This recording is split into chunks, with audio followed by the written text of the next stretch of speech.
बिस्मिल्लाहिर्रहमानिर्रहीम। अस्सलाम वालेकुम स्टूडेंट्स। जी स्टूडेंट्स, आज हमने बात करनी है MKT 610 के लेक्चर जो थीम नंबर 8 है उसकी। काफ़ी लेंथी थीम है ये और इसमें कई नई चीज़ें हैं जिनको थोड़ा सा अंडरस्टैंडिंग में भी टाइम लगेगा।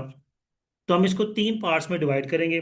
20 स्लाइड्स को आज हम डिस्कस करेंगे, फिर बाकी जो स्लाइड्स हैं जो रिमेनिंग रह जाएंगी उनको अगले 2 हिस्सों में हम डिवाइड करके डिस्कस करेंगे। जी उसी तरह से हम आते हैं अपने मार्केटिंग ऑटोमेशन। ये हमारा आज का टॉपिक है। अब ऑटोमेशन सिंपली अगर आप देखें तो यहाँ पे बात हम थोड़ी सी करेंगे। एक तो एक्टिविटी होती है मैनुअल। एक एक्टिविटी होती है कि हम कोई टेक्नोलॉजी को यूज करते हैं। एक एक्टिविटी है कि जिसमें टेक्नोलॉजी खुद हम उसे कमांड दे देते हैं और बाकी सारी एक्टिविटीज वो टेक्नोलॉजी खुद परफॉर्म कर रही है। तो सीआरएम यही चीज है, कस्टमर रिलेशनशिप मैनेजमेंट सॉफ्टवेयर। ठीक है। आज हमने एक पर्टिकुलर एग्जांपल के साथ एक सॉफ्टवेयर के साथ डिटेल डिस्कशन करनी है कि किस तरह जो मार्केटिंग टैक्टिक्स हैं, मार्केटिंग एक्टिविटीज हैं, उनको किस तरह से ऑटोमेट किया गया। हमारे पास सबसे पहले जो है वो है,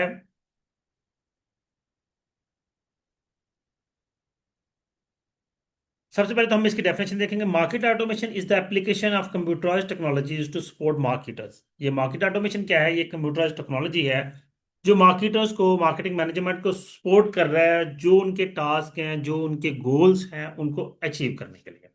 ठीक हो गया जी। अब इसमें हमारे पास आ गया मार्केट ऑटोमेशन के बेनिफिट्स क्या हैं।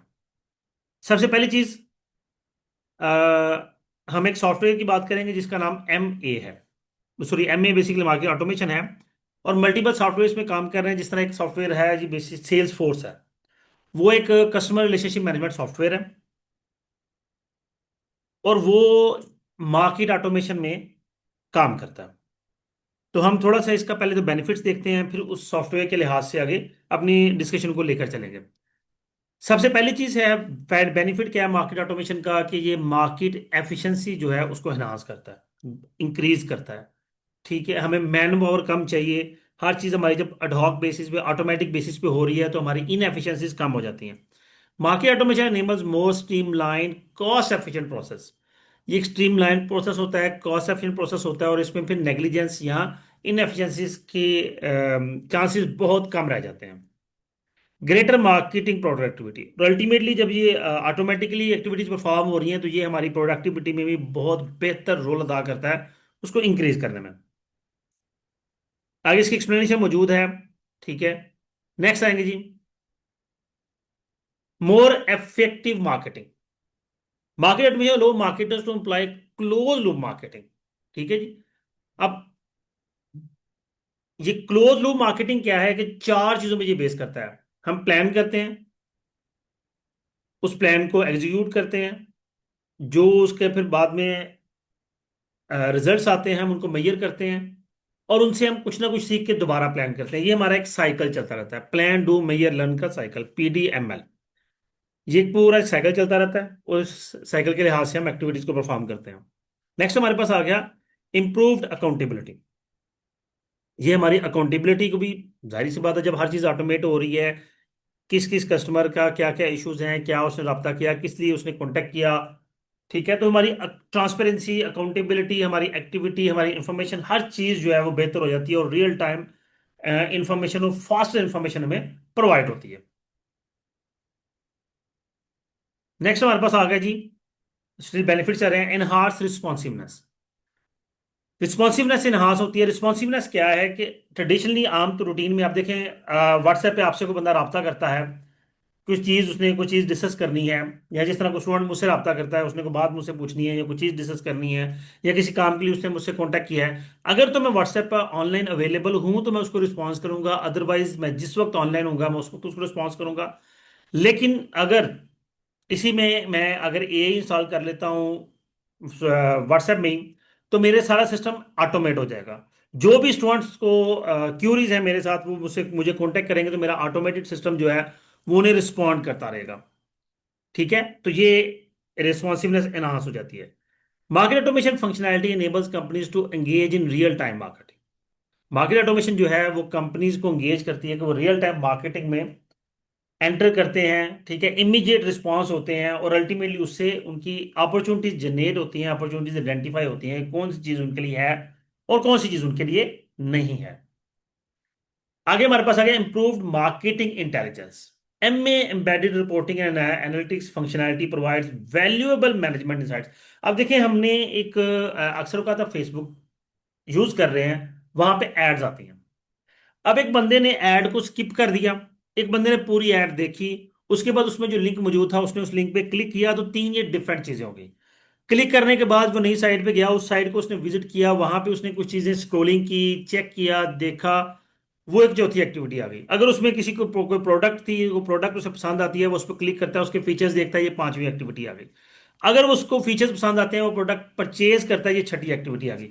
अब देखें, छह डिफरेंट एक्टिविटीज हैं, तो जो छह डिफरेंट अंदाज में ये आपको शो होंगी कि कितने लोगों ने जस्ट स्क्रोलिंग की, कितने लोगों ने आपकी वीडियो को वॉच किया यानी कि ऐड को, कितने लोगों ने लिंक पे क्लिक किया, कितने लोगों ने हमारी जो वेबसाइट है उसको विजिट किया, कितने लोगों ने हमारी प्रोडक्ट को परचेज किया। हर चीज सेपरेटली हमें शो हो रही होती है। This is called marketing intelligence.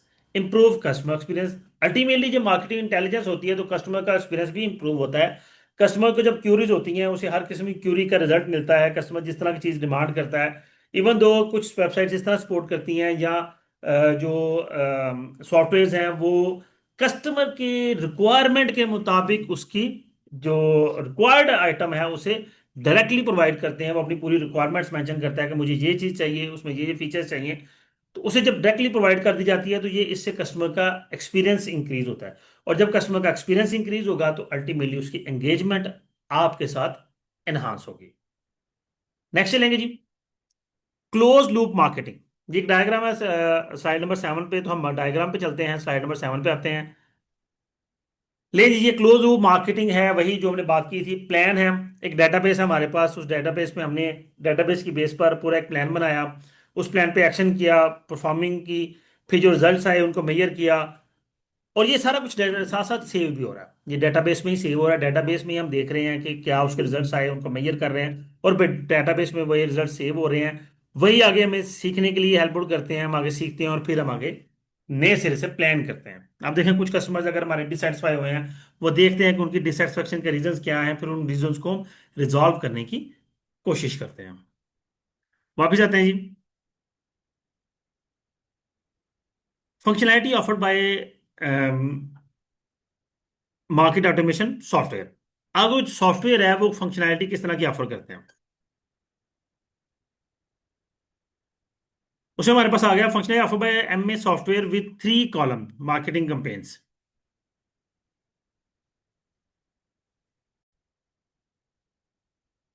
जी हमारे पास अब स्लाइड नंबर 8 पे हम चलते हैं। स्लाइड नंबर 8 पे हमारे पास है जी, जी एक उसने हमें पूरा फॉर्मेट बना के दिया, एम एस सॉफ्टवेयर में क्या चीजें होंगी। अब इसमें देखें, सॉफ्टवेयर में क्या क्या चीजें ऑफर कर सकता है। Marketing campaigns, campaign management, direct mail campaign management, email campaign management, event based marketing, trigger marketing, marketing optimisation, telemarketing, lead generation. अब देखिए, ये जो 6-7 फंक्शनैलिटीज हैं, अब लीड जनरेशन आगे एक नया टॉपिक, लेंथी टॉपिक शुरू हो जाता है, तो हम आज के लेक्चर में टेली मार्केटिंग तक हम आज चीज़ को अंडरस्टैंड करेंगे। अगली स्लाइड्स में हम एक एक चीज़ को सेपरेटली डिस्कस करेंगे, ठीक है। तो स्लाइड्स पे हम अगली स्लाइड्स पे चलते हैं। स्लाइड नंबर 9 है जी हमारे पास। सबसे पहले कंपेन मैनेजमेंट। अब कंपेन मैनेजमेंट, कंपेन बेसिकली क्या है कि आप जिस तरह आम रूटीन में कंपेन चलाई जाती है किसी, जिस तरह आप आजकल देख लें कि जो बलदियाती इलेक्शन होने वाले हैं, तो उन इलेक्शंस के लिए जो इलेक्शन में लोग खड़े हैं, ठीक है, वो हजरात कंपेन्स कर रहे हैं, वो लोगों को मिल रहे हैं, लोगों से बातचीत कर रहे हैं उनसे। इवन दो हम एडवोकेट हैं तो हमारे हर साल इलेक्शंस होते हैं, तो आखिरी जो 2-3 महीने हैं, अक्टूबर नवंबर दिसंबर, उनमें कंपेन चलती हैं। जो लोग इलेक्शंस पे खड़े हैं, जनवरी के फर्स्ट वीक में इलेक्शन होगा, तो वो 3 महीने अपनी इलेक्शन की कंपेन करते हैं। सेम इज द केस यहाँ पे है कि ऑनलाइन भी जो सॉफ्टवेयर हैं उनके थ्रू मुख्तलिफ किस्म की कंपेन्स की जाती हैं। अब देखिए, कंपेन जो है मुख्तलिफ तरीकों से की जाती है। इवन जो हमारे जिस तरह सीजन्स होते हैं, इवेंट्स आते हैं, जैसे ईद आ गई, रमज़ान आ गया, तो उसमें फिर उनके लिहाज से कैंपेन्स जनरेट होती हैं, जिनमें जनरेट की जाती हैं, उनको अपनी एड्स वगैरह को, अपनी प्रोडक्ट को कस्टमर के तक पहुंचाया जाता है, यानी कस्टमर के व्यू में आती है हमारी प्रोडक्ट, और जिससे हमारी सेल्स इंक्रीज होती हैं, हमारे ऑर्डर्स जनरेट होते हैं, लीड्स जनरेट होती हैं। ठीक है, तो कैंपेन में आ जाते हैं ये आगे। अब देखिए कैंपेन में की components of campaign management, workflow है, सेगमेंटेशन है, टारगेटिंग है, personalisation, execution, measurement, modelling, reporting. ये 6-7 मुख्तलिफ स्टेप्स हैं या की कंपोनेंट्स हैं जो सारे उस कैंपेन में होते हैं, कि किस सेगमेंट को हम हमें कैंपेन कहाँ करनी है, किस सेगमेंट को करनी है, टारगेट किसको करना है। यानी कि सेगमेंट में यही चीज़ आ जाती है कि हमें, जिस तरह हम अगर चिल्ड्रन क्रॉस बनाते हैं तो ऑब्वियसली हमें उस प्लेटफॉर्म पर कंपेन करनी है जिसको बच्चे ज़्यादा विजिट करते हैं। अगर हम ओवरेज जो लोग हैं उनके क्लॉस बनाते हैं, तो हमें फिर उस प्लेटफॉर्म को ज़्यादा टारगेट करना है जहाँ जो वो उसको विजिट करते हैं। ठीक है, इस तरह से सेगमेंटेशन होती है, टारगेटिंग होती है, पर्सनलाइजेशन है, किसी पर्सनल कस्टमर को पर्सनल तौर पर हमें टारगेट करना है, देखना है। फिर हमें जो जो हमने कंपेन्स की उनकी एग्जीक्यूशन, वो कंपेन प्लान प्लान हुआ ना, उसके बाद हमने टारगेट कर लिया, सेगमेंटेशन कर ली, पर्सनलाइजेशन कर ली, फिर हम उसकी एग्जीक्यूशन करते हैं, हम कंपेन प्रॉपरली लॉन्च करते हैं। उसके बाद हम उसकी मेजरमेंट करेंगे, मॉडलिंग करेंगे, उसके प्रॉपर मॉडल तैयार करेंगे, और फिर एंड पे रिपोर्टिंग करेंगे कि आया जो कंपेन्स हमने की उससे हमें क्या फायदा हुआ, क्या नुकसान हुआ, and so this and that. ये सारी यहाँ पे यही चीजें लिखी हुई हैं। उसके बाद हमारे पास आ गया मल्टी चैनल कंपेन मैनेजमेंट। ये यहाँ पे फिर हमारे पास स्लाइड में कोई नई चीज आई होगी। जी, ये एक मल्टी चैनल कैंपेन मैनेजमेंट है, मुख्तलिफ चीज़ें शो हो रही हैं, लेकिन खैर इतना डेप्थ में हमें जाने की जरूरत नहीं है। ये एक व्यू है, सबसे मिलें कि किस तरह से कैंपेन जनरेट होती है। इसकी इतनी अच्छी मैं आपको समझाऊंगा तो समझ नहीं आनी, इसलिए हम इस पर टाइम ज़ाया नहीं करेंगे। वापिस आते हैं जी, हमारे पास आ गया direct mail campaign management. Direct mail क्या है? डायरेक्ट मेल आपकी, आप इस मेल को ईमेल भी समझ सकते हैं, आप इस मेल को खतरदावे भी समझ सकते हैं, आप इस मेल को डायरेक्ट कॉन्टैक्ट भी समझ सकते हैं कि आप कस्टमर से डायरेक्टली कॉन्टैक्ट करते हैं। Direct campaign management specific form of campaign management in which the communication medium is direct mail. आपको डायरेक्टली कॉल आ जाती है, आपको डायरेक्टली पोस्ट आ जाती है, आपको डायरेक्टली ईमेल आ जाती है। Application include lead generation, lead conversion, building awareness, upselling, cross selling. अक्सर कहा था आपको कोई ना कोई किसी कंपनी की तरफ से डायरेक्टली मेल आती है, कॉल आ जाती है, और वो आपको अपनी प्रोडक्ट के बारे में बताते हैं और कहते हैं जी हमें पता चला है कि आप इस प्रोडक्ट को परचेज करना चाह रहे हैं, तो हम इस प्रोडक्ट की सेलिंग आपको ऑफर करते हैं। या जिस तरह अक्सर कात लोग एडवर्टाइज करते हैं, बड़ी कंपनीज जो हैं, जिन्होंने कोई चीज़ परचेज करनी हो, कि जी हमें फलां प्रोडक्ट परचेज करनी है, जो जो इंटरेस्टेड है वो अपना टेंडर जमा करवाएं। तो it is alt for direct mail, वो डायरेक्टली रब्ता करते हैं और अपनी प्राइस, अपनी डिटेल्स, हर चीज़ जमा करवाते हैं, और अगर उन्हें ऑर्डर मिलता है तो फिर उसको आगे ऑर्डर को वो एग्जीक्यूट करते हैं। नेक्स्ट हमारे पास आता है ईमेल कैंपेन मैनेजमेंट।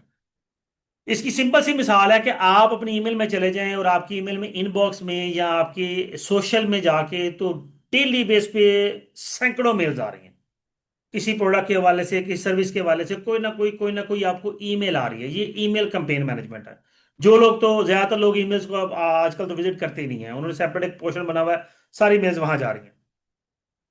तो ईमेल, वैसे ईमेल कैंपेन मैनेजमेंट इसी तरह से होती है कि वो ईमेल मीडियम के थ्रू, और ये सबसे सस्ता और चीपेस्ट मीडियम है, क्यों? क्योंकि इसमें आपको किसी को पे नहीं करना। नेक्स्ट चलेगी, ये देखना, open and click through rates, most commonly use email marketing matrix. अब जो ये बताया कि ईमेल ओपन की जाएगी, उस पर जो लिंक होगा उसको क्लिक किया जाएगा, तो उसके रेट्स ज़ाहिर होते हैं। पता चलता है कि किस बंदे ने हमारी ईमेल विजिट की, किस बंदे ने हमारी वेबसाइट विजिट की, या हमारे लिंक को क्लिक किया। जी, स्लाइड नंबर 14 पे फिर आप आते हैं। 14, जी स्लाइड नंबर 14 आ गई। अब इसमें देखें, थोड़ा सा मैं आपको चीज़ समझा दूं। दो ईमेल में दो चीज़ें हैं, एक हमारा रिसिपिएंट है कि जिसको हम मेल भेज रहे हैं, और एक हमारा मैसेज है कि हम जो मेल भेज रहे हैं। अब मैसेज तो हमारा एक ही है, हम टाइप कर देंगे, लेकिन रिसिपिएंट तो हमारे हजारों लाखों होंगे। तो फिर क्या होता है कि हमारे पास जो ईमेल सेव हैं उनकी हमने कोडिंग की होती है। ठीक है, हम उनकी ट्रैकिंग की होती है, तो हम उनके ट्रैक डिफाइन करते हैं, या हमने ईमेल्स में चीज़ें डिस्क्राइब की होती हैं कि हमारी ईमेल किस नेचर की है, उस नेचर के लोगों को हम ट्रैकिंग करते हैं। उधर से दूसरी तरफ आ जाएं कि हम सेंडर को, सेंडर भी डिफाइन करते हैं। ठीक है, सेंडर अपने आप को भी शो करवाता है कि जी ईमेल भेज कौन रहा है। उसके बाद डिलीवरी टेस्ट जरूरी नहीं होता, ऑथोराइज जरूरी नहीं है ईमेल के लिए, कि डिलीवरी टेस्ट और ऑथोराइजेशन ईमेल के लिए जरूरी नहीं होती, डायरेक्टली मेल फॉरवर्ड कर दी जाती है। डिलीवरी सेटिंग में इन दोनों की हमें जरूरत नहीं है, इनको क्रॉस किया जाता है और मेल फॉरवर्ड कर दी जाती है। ठीक है। अब यहां पे ये देख लें कि ईमेल में चूंकि हमें हम सिर्फ कंपेन की ईमेल भेज रहे हैं, यहां पे हमें ये नहीं देखना कि पता नहीं डिलीवर होगा कि नहीं, ईमेल मस्ट डिलीवर होगी। अगर ईमेल आईडी ठीक है तो ईमेल डिलीवर होगी, तो हमें ईमेल डिलीवरी टेस्टिंग की जरूरत नहीं है। अब क्या है कि हमने किसी को कोई प्राइस ऑफर नहीं कर रहे कि हम ये प्राइस करेंगे, ये एक्टिविटी करेंगे। तो अल्टीमेटली क्या है कि हमें ऑथोराइजेशन की भी जरूरत नहीं है, हम डायरेक्टली ईमेल को फॉरवर्ड कर देते हैं। नेक्स्ट आएंगे जी,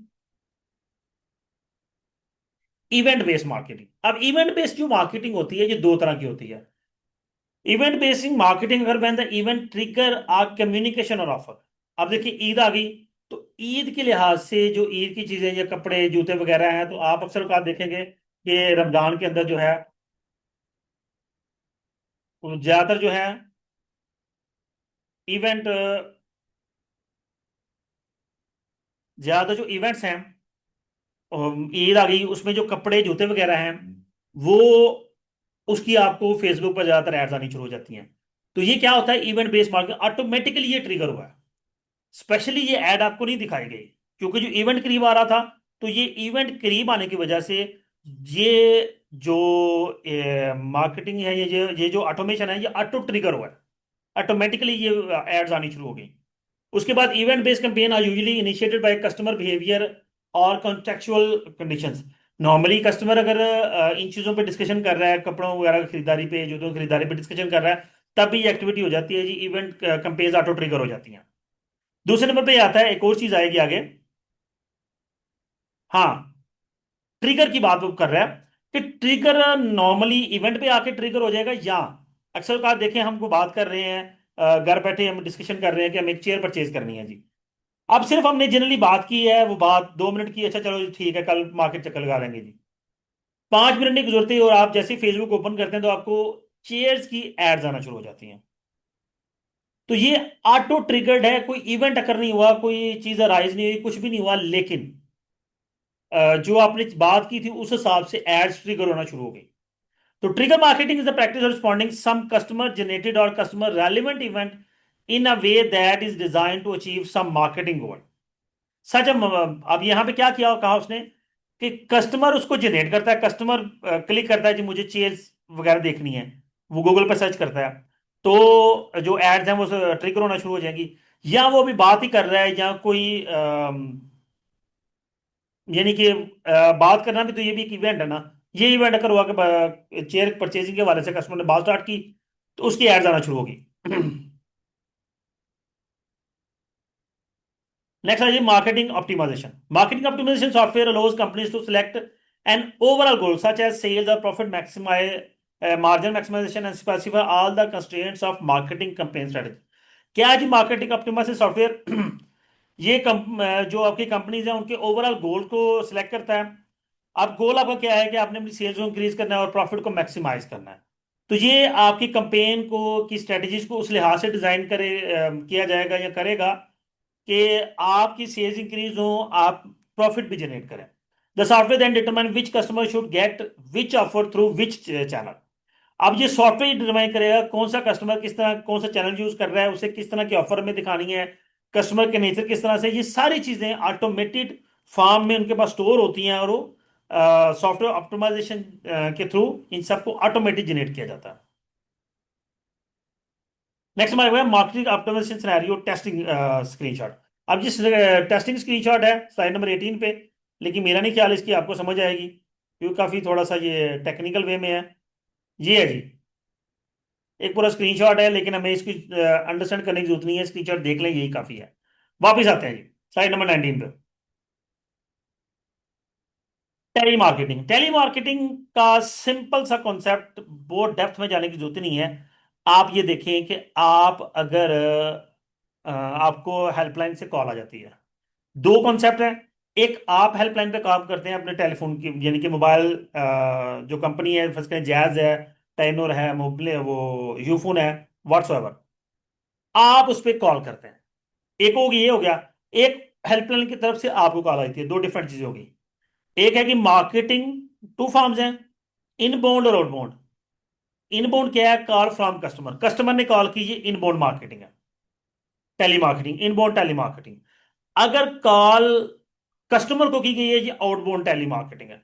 दोनों सूरतों में आपने कॉल सुनी है, अगर आपको कॉल आती है जी, अक्सर कॉल तो आजकल कॉल सिर्फ इंश्योरेंस की आ रही होती हैं, या मेडिकल फैसिलिटी की आ रही होती हैं, या किसी डॉक्टर के अवेलेबिलिटी की कॉल्स आ रही होती हैं। आपको कोई इन्फॉर्मेशन चाहिए, आपको कोई पैकेज लगाना है, आपके कोई चार्जेस का इशू है, कोई पेमेंट्स का इशू है, तो आपको इन्फॉर्मेशन लेना है, कोई सिम का इशू आ गया है तो आपको इन्फॉर्मेशन लेना चाह रहे हैं, तो आप उसके लिए कॉल करते हैं। इसको इनबाउंड मार्केट टेलीमार्केटिंग कहते हैं जी। Telemarketing is widely employed by both B to C and B to B environment. जी, ये दोनों इन्वायरमेंट्स में यूज होता है। अब ये जो है कॉल सेंटर्स हैं मुख्तलिफ कंपनीज के, पाकिस्तान में कई बाहर की कंपनीज के कॉल सेंटर पाकिस्तान में मौजूद हैं। तो वो जब हेल्पलाइन पे कॉल की जाती है तो वो डायरेक्टली यहाँ पे कम्युनिकेट हो जाती है, कन्वर्ट हो जाती है, और यहाँ के कॉल सेंटर्स वाले उन कॉल्स पे रिस्पॉन्ड करते हैं।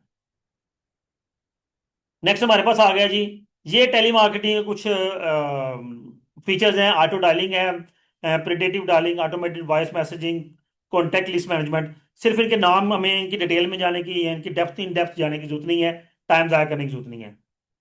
जी स्टूडेंट्स, ये आपकी 20 स्लाइड्स होगी। नेक्स्ट इंशाल्लाह 21st स्लाइड जो है लीड जनरेशन, लीड जनरेशन को हम नेक्स्ट क्लास में देखेंगे।